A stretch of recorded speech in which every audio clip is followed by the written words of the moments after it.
あなたは人間関係って難しいと感じたことはありますかね？でも、ちょっとしたコツで人との関わり方が変わるかもしれませんよ。こんにちは。わずかな時間で人生を変える、ブックで得する、ブック得チャンネルです。今日の主役は、デール・カーネギーの人を動かす。この本、実は100年前のものなんですが、今でも通用するコミュニケーションのコツが30も詰まってるんです。これをマスターすれば、人間関係もスムーズに、相手にもグッとくる話し方ができちゃうかもしれない。特に相手の心をつかむ話し方や、信頼を築く方法、毎日の生活や仕事で役立つノウハウがもりもりなので、今日もぜひ最後まで聞いてください。さて今日は明日から使える人に好かれる6原則をちょっとだけ教えちゃいます。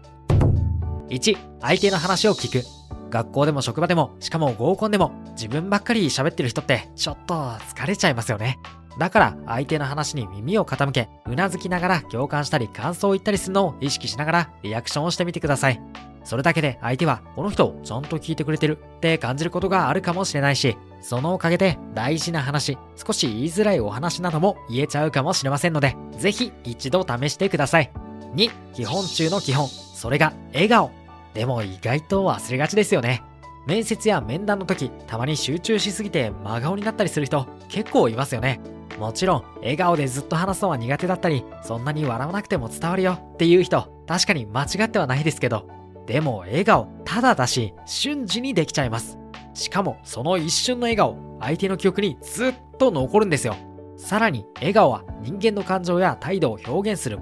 最も強力なツールで、相手の気持ちや考えにポジティブな影響を与えることもできるんですよ。だからどんな時も笑顔を絶やさないようにしてみてください。3、信頼の第一歩、それが相手の名前での呼びかけ。実は名前って人それぞれのブランドなんです。だから相手の名前を覚えてちゃんと呼んでみてください。それだけで相手の心ゲットできちゃうかもしれませんよ。たまに1回しか会ったことないのに自分の名前を覚えてくれてる人って、おお覚えてくれてるって思っちゃいますよね。相手の名前を呼びながら会話を始めるだけで、相手はこの人自分のことを大切に思ってくれてると感じちゃうと思います。4、相手の旅行の話や趣味に興味を示して質問を投げかけてみてください。そうすると相手の自己重要感が満たされるんです。相手が話したいことや得意なことに関心を持ち、それを引き出すような質問をすることが大切。そして相手の興味を引き出すことで会話が自然と弾みますよ。相手が楽しんで話してくれるのを感じると自分も楽しくなるかもしれません。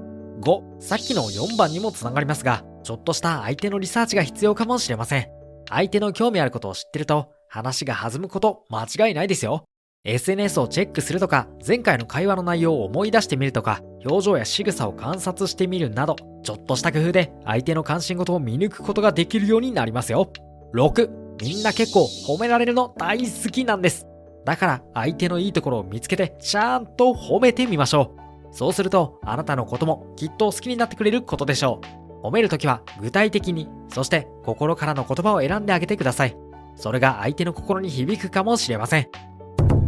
皆さんどうですかね？もちろん全部やる必要はないですが、あなたの大切な人や今までの、そしてこれからのビジネスパートナーにちょっと試してみてはいかがでしょう。名前を覚えてたり笑顔で話したりしてみたら、今すぐじゃなくても何かちょっとした変化、特に周りからの評価が少し変わったななど感じちゃう日がきっと来ると思いますよ。この本、他にも色々と役立つヒントがたくさん入ってる本で、またいつか他のところも探ってみようと思ってます。人間関係に問題を抱えている人、コミュニケーション力をアップしたい人、この本おすすめです。今日はここまでです。よろしければチャンネル登録お願いします。またね。